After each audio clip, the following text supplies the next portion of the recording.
have not gone up. What are we saying? We cannot tax a country to prosperity. We are just killing this country. So, Mr. Speaker, I really would like to beseech you, and I'm doing this as a member of the Energy Committee, and I'm not admitting that we have failed, but I think the only way that Kenyans will agree and they will support us is when the entire 47 plus the nominated 20 senators grill the Ministry of Energy to be able to find out the problem of this fuel. Finally, Mr. Speaker, you know, history will judge us wrongly.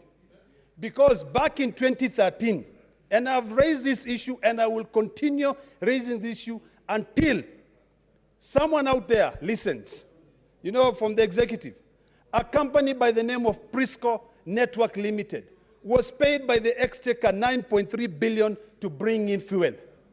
That company never brought in that fuel. They went to arbitration, and all of a sudden they were told to pay 14.3 billion. And yet, the Ministry of Energy is saying, we are not able to recover that money. Now they are killing NOC. Instead of helping it, they want to lift the 30%,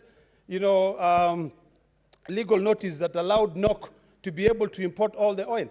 Are we really going to be lying to Kenyans? I see the ESCC calling today. Yesterday they called the board members of the Kenya Power and Lighting to be able to go and grill them because of allegedly they were interfering with tenders. Are we serious enough to bring in change into this country? Or is it just going to be another story where after some time, nothing happens? And even if any cases are brought, they'll just be thrown out.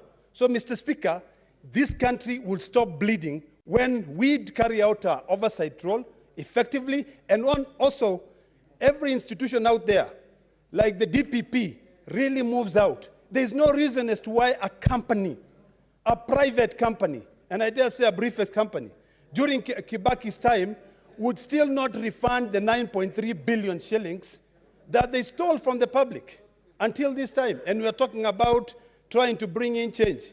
If there's anyone out there who doesn't understand that, we will never bring any change because of being complicit. It is time for them to wake up. So, Mr. Speaker, this issue of fuel prices going up, this issue of the economy collapsing, this issue, it's making it difficult for Kenyans to make a living.